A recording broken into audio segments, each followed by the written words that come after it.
Assalamualaikum warahmatullahi wabarakatuh. Sekarang kita lanjutkan membahas disakarida yang selanjutnya, yaitu adalah laktosa. Laktosa itu monomernya adalah glukosa dan galaktosa. Jadi yang perlu diperhatikan di sini adalah dia berbeda dalam hal monomer dengan yang sebelumnya, yaitu dengan maltosa dan selobiosa. Di mana di sini galaktosa yang digunakan itu adalah dalam posisi beta. Sementara yang glukosanya bisa bebas. Bisa alfa, bisa beta. Yang perlu diperhatikan mungkin apa perbedaan antara glukosa dan galaktosa. Perhatikan pada posisi yang keempat ini. Ya, itu yang membedakan. Ini masih kurang ternyata punya. Jadi yang membedakan itu adalah hanya pada C yang keempat. C yang ini. Dimana pada glukosa C4-nya itu berada di bawah, sementara untuk galaktosa C yang keempat itu berada di atas bidang. Sekarang kita lihat bagaimana reaksinya. Ya, jadi nanti yang tentu yang bereaksi itu adalah ini. Nah, dengan membebaskan air. Kita tulis seperti biasa, kita tulis kerangkanya dulu.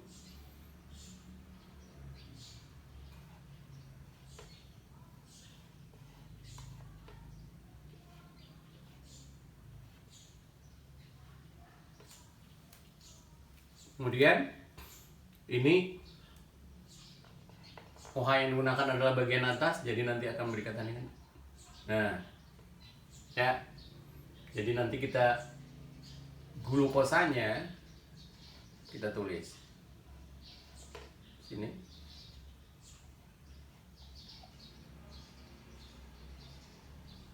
Ini OH. Baru kemudian kita lengkapi. Jadi bagian kiri tadi sudah kita sampaikan bahwa ini adalah galaktosa. Sekarang sebenarnya kita tinggal salin, ya. Berarti ini adalah H, ini adalah OH, OH, ya. Perhatikan. Nah, ini adalah galaktosa ya. Nih OH, ini adalah menjadi H, ini H. Sehingga ini adalah CH2OH. Sedangkan kalau untuk yang kanan, berarti yang ini, berarti kita tinggal salin dulu OH-nya, OH, OH-nya, OH, CH2, OH. Kemudian baru kita tulis H, lengkapi dengan H. Demikian cara penulisan dari senyawa ini. Ya, dalam hal ini adalah laktosa yang terdiri dari glukosa dan galaktosa. Kalau mau ditulis sebenarnya bisa juga dalam bentuk kursi. Ya, kita tulis dalam bentuk kursi seperti biasa. Kita tulis dulu.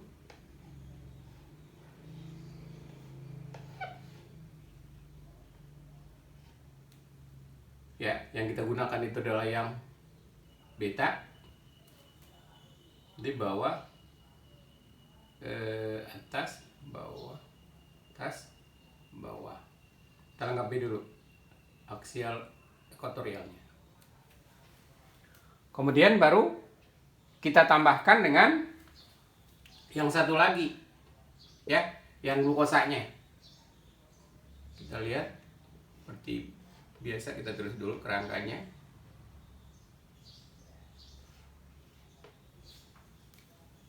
Bawah, atas, harus bisa ya. Bawah, atas, bawah. Sehingga dengan demikian, nah inilah ikatannya. O-nya. Kalau yang lain tinggal dilengkapi, ya, lengkapi aja. Nah seperti biasa ini, lupa lagi. Ini harusnya karena ujungnya seperti itu. Kemudian sekarang kita tinggal tambahkan OH-nya. Jadi kita tinggal salin sebenarnya. Seperti ini. Ini tentu adalah H.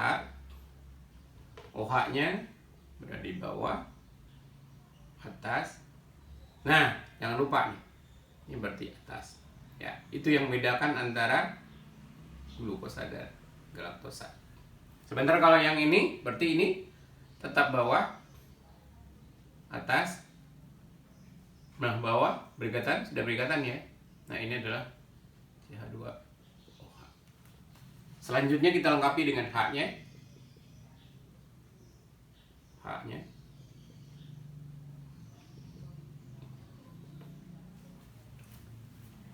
Udah lengkap H-nya. Ada yang kurang. Nah, H-nya udah lengkap. Nah, ini adalah laktosa. Bagaimana dengan penamaannya? Namanya seperti yang kita sampaikan tadi, kita harus tulis namanya. Kita lihat satu.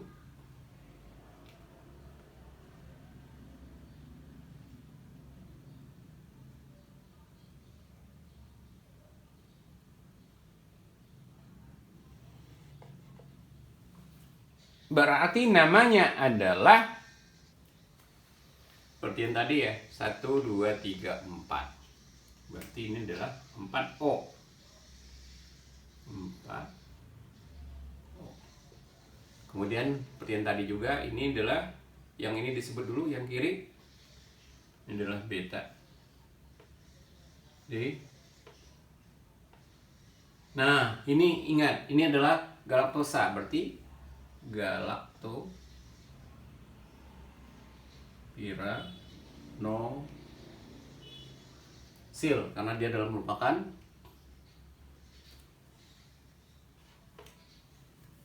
alkilnya atau yang cabangnya. Baru kita tambahkan dengan yang bagian kanannya. Dimana bagian kanan berarti di sini adalah glukosa. Bisa di glukopyranosa.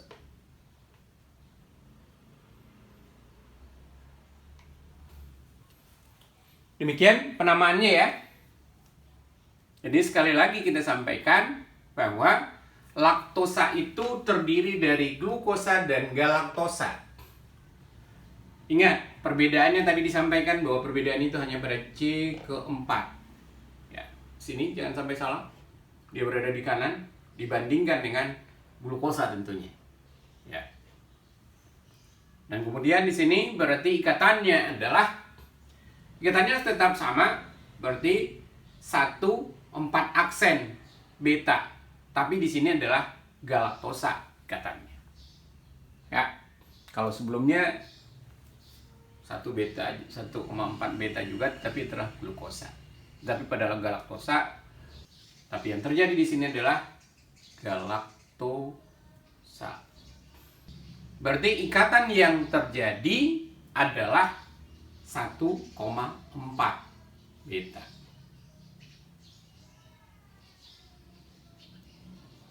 Nah, di sini adalah tentu adalah galaktosa. Laktosa itu hanya dijumpai pada mamalia, termasuk juga manusia tentunya. Air susu sapi dan manusia itu mengandung 5% laktosa.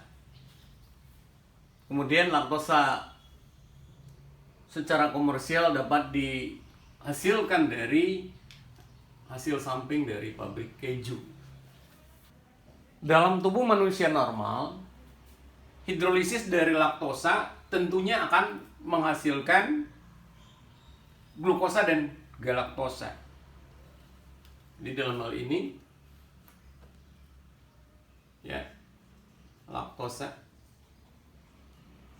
hidrolisis hasilnya tentu adalah glukosa dan galaktosa.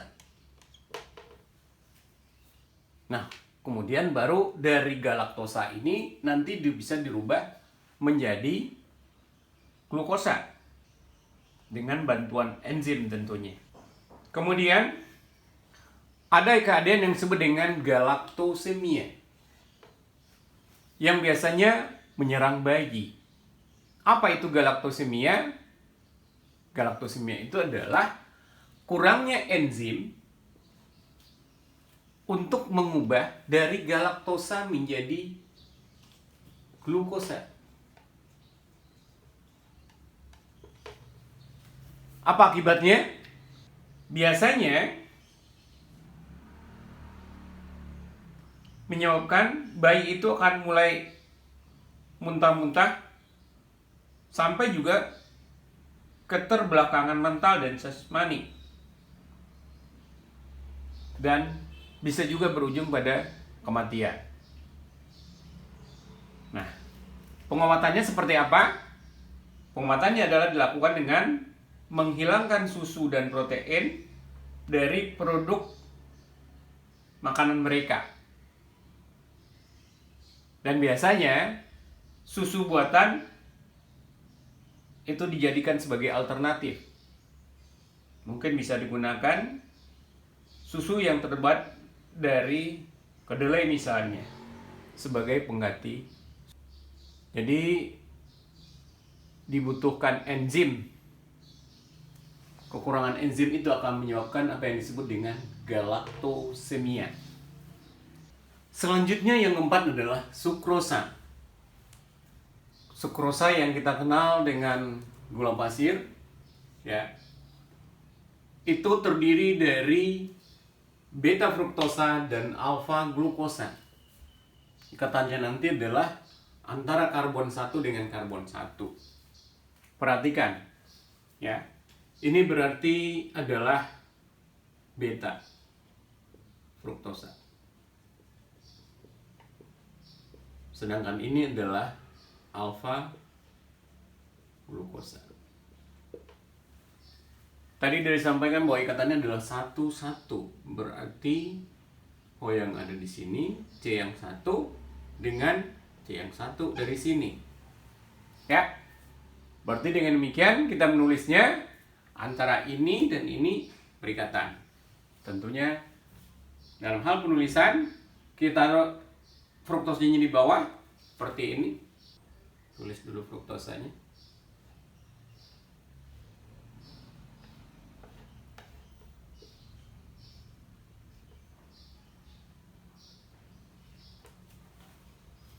Kemudian, nah pada saat yang bersamaan di atasnya kita tulis glukosanya. Sehingga dengan demikian ya kita tulis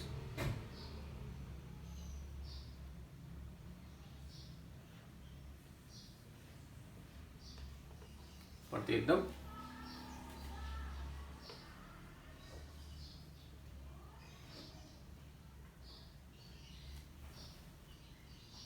Berarti ini adalah ikatannya. Kalau kita tandai ini adalah dengan 1, ini juga 1. Itu adalah ikatannya. Berarti kemudian kita tinggal melengkapi. Ya. Berarti untuk yang fruktosa sini ada OH, ada OH, ada CH2OH. Selain itu adalah berupa H. Kemudian yang glukosanya kita lengkapi. Berarti di sini adalah OH, OH,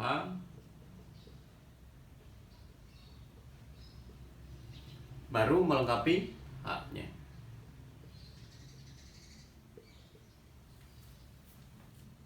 Nah, dapat kita lihat di sini bahwa ini perbedaan antara sukrosa dengan yang lainnya. Dengan maltosa, selobiosa, kita bisa lihat di sini bahwa pada C1 ya dari glukosa itu mesti dalam bentuk alfa, tidak bisa yang lain. Sementara kalau kita bahas tentang maltosa, selobiosa, dan laktosa, itu gugus yang keduanya ini, glukosanya itu bisa dalam bentuk alfa dan beta. Itu yang membedakan antara sukrosa dengan yang lain.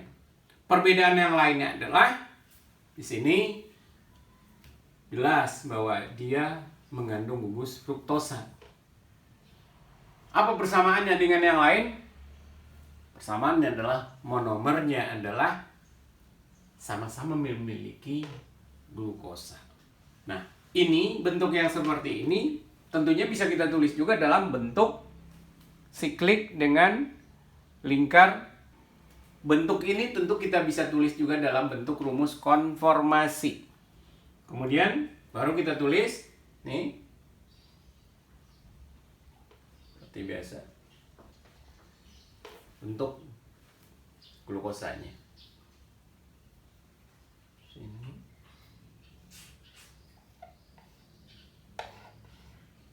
Nah, kira-kira begitu. Sehingga kita lengkapi saja soal di bawah, tas, bawah, tas, bawah. Lengkapi dengan yang kotorialnya. Jadi di sini OH-nya bawah, ini OH. Ini OH-nya atas, OH-nya bawah. Sini adalah CH2 OH. Lengkapi kalau mau dengan H.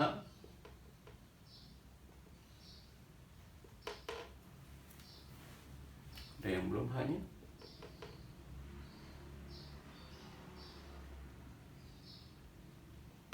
Kira-kira begitu ya. Jadi ikatan itu terjadi pada C1 dan C1. Sini. Ini adalah posisinya adalah 1, ini juga adalah 1. Apa yang membedakan yang lainnya dengan senyawa disakarida juga yang lain? Berarti senyawa ini ya, khusus pada C1 ini berarti sudah membentuk, Anda bisa perhatikan dia ngikat OR dan OR. Berarti ini adalah merupakan glikosida.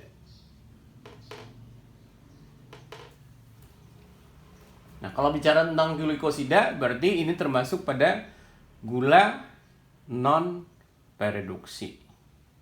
Karena dia tidak bisa dioksidasi. Nah, ini adalah berupa gugus asetal. Kemudian bagaimana penamaannya? Namanya seperti yang disampaikan sebelumnya, nama ini sebagai induk glukosa, ini sebagai cabang. Berarti cabangnya nanti adalah, seperti bisa lihat, berarti ini fruktosa. Berarti namanya nanti adalah beta D fructofuranosil karena merupakan alkil. Kemudian yang di kanan tadi adalah berupa ini glukosa, berarti alfa D gluko. Nah, ini baru pada pira. Ya, perbedaan namanya tentu ini karena ini adalah sebuah glikosida, berarti ini bukan piranosa tetapi adalah piranosida. Jadi sekali lagi perhatikan di sini ya, bahwa namanya akan menjadi akhiran osida karena ini akan menjadi glikosida. Sehingga nama lengkapnya adalah beta D fructofuranosil alfa D glukopiranosida. Berikutnya adalah gula inversi. Nah, apa itu gula inversi? Gula inversi itu adalah campuran antara D glukosa dan D fruktosa yang diperoleh dari hidrolisis dari sukrosa. Biasanya menggunakan enzim yang disebut dengan inverstase. Dan ini enzimnya spesifik tentunya kerjaannya. Ya. Spesifik untuk beta D fructofuranosil uranosida. Dan biasanya ini terdapat pada ragi dan lebah. Karena nanti akan adanya fruktosa yang bebas, ya dalam hal ini terdapat fruktosa yang bebas, dan fruktosa itu lebih manis dibandingkan dengan gula biasa. Makanya biasanya gula inversi itu akan lebih manis dibandingkan dengan sukrosa. Suatu gula inversi sintetik yang disebut dengan isomerase itu dibuat dari isomerase enzimatik dari glukosa dalam sirup jagung. Biasanya penggunaannya adalah untuk pembuatan es krim, minuman ringan, permen, dan lain-lain. Nama gula inversi itu diturunkan dari inversi atau pembalikan tanda rotasi dari sukrosa yang dihidrolisis. Sukrosa itu mempunyai rotasi plus 66,5 derajat. Berarti dia berada dalam angka yang positif. Sementara campuran produk glukosa itu harganya adalah plus 52,7 dan fruktosa adalah min.